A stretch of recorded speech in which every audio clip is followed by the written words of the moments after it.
英語聞き流しリスニング、英語テキストと MP3 音声ダウンロードはホームページからご利用いただけます。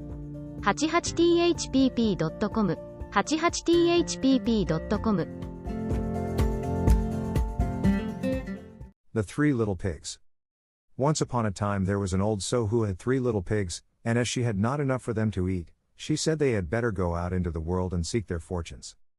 Now the eldest pig went first, and as he trotted along the road he met a man carrying a bundle of straw.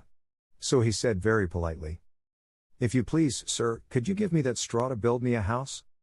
And the man, seeing what good manners the little pig had, gave him the straw, and the little pig set to work and built a beautiful house with it. Now, when it was finished, a wolf happened to pass that way, and he saw the house, and he smelt the pig inside. So he knocked at the door and said, little pig, let me in, let me in." But the little pig saw the wolf's big paws through the keyhole, so he answered back, "No, no, no, by the hair of my chinny chin chin." Then the wolf showed his teeth and said, "Then I'll huff and I'll puff and I'll blow your house in." So he huffed and he puffed and he blew the house in. Then he ate up little piggy and went on his way. Now, the next piggy, when he started, met a man carrying a bundle of furs, and, being very polite, he said to him, "If you please, sir, could you give me that furs to build me a house?" And the man, seeing what good manners the little pig had, gave him the furs, and the little pig set to work and built himself a beautiful house. Now it so happened that when the house was finished the wolf passed that way, and he saw the house, and he smelt the pig inside. So he knocked at the door and said, little pig, let me in, let me in." But the little pig peeped through the keyhole and saw the wolf's great ears, so he answered back, "No, no, no, by the hair of my chinny chin chin." Then the wolf showed his teeth and said, "Then I'll huff and I'll puff and I'll blow your house in." So he huffed and he puffed and he blew the house in. Then he ate up little piggy and went on his way.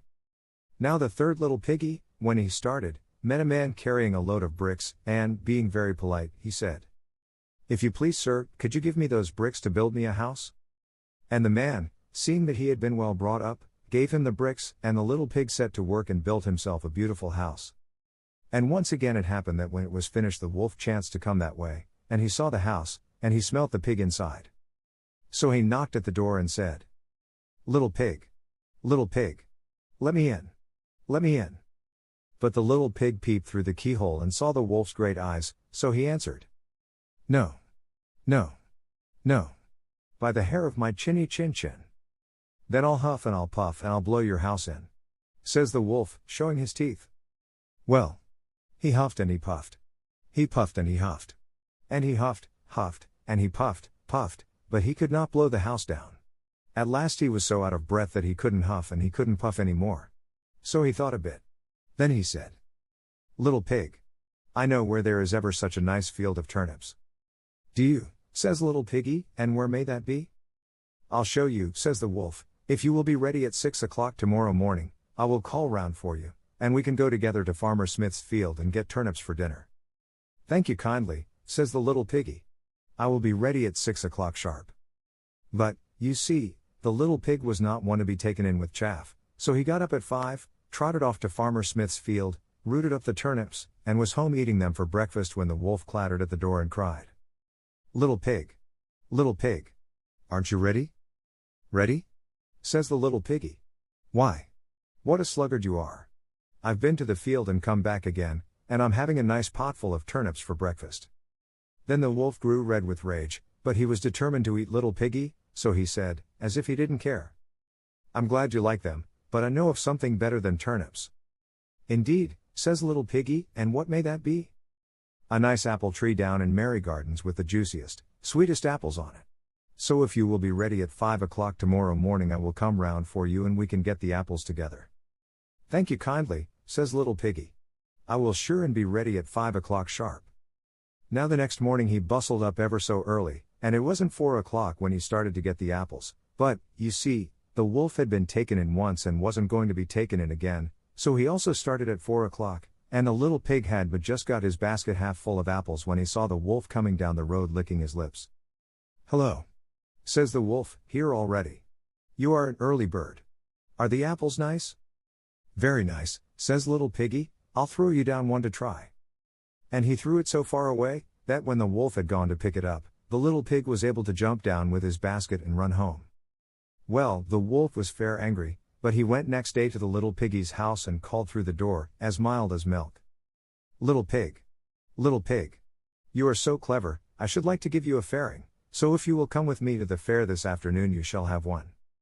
Thank you kindly, says little piggy. What time shall we start? At 3 o'clock sharp, says the wolf, so be sure to be ready. I'll be ready before 3, sniggered the little piggy. And he was. He started early in the morning and went to the fair, and rode in a swing, and enjoyed himself ever so much, and bought himself a butter churn as a fairing, and trotted away towards home long before 3 o'clock. But just as he got to the top of the hill, what should he see but the wolf coming up it, all panting and red with rage. Well, there was no place to hide in but the butter churn, so he crept into it, and was just pulling down the cover when the churn started to roll down the hill. Bumpity, bumpity, bump. Of course Piggy, inside, began to squeal, and when the wolf heard the noise, and saw the butter churn rolling down on top of him. Bumpity, bumpity, bump. He was so frightened that he turned tail and ran away. But he was still determined to get the little pig for his dinner, so he went next day to the house and told the little pig how sorry he was not to have been able to keep his promise of going to the fair, because of an awful, dreadful, terrible thing that had rushed at him, making a fearsome noise. Dear me, says the little piggy, that must have been me. I hid inside the butter churn when I saw you coming, and it started to roll. I am sorry I frightened you. But this was too much. The wolf danced about with rage and swore he would come down the chimney and eat up the little pig for his supper. But while he was climbing onto the roof, the little pig made up a blazing fire and put on a big pot full of water to boil. Then, just as the wolf was coming down the chimney, the little piggy off with the lid, and plump. In fell the wolf into the scalding water. So the little piggy put on the cover again, boiled the wolf up, and ate him for supper. 英語聞き流しリスニング、英語テキストと MP3 音声ダウンロードは、ホームページからご利用いただけます。88thpp.com、88thpp.com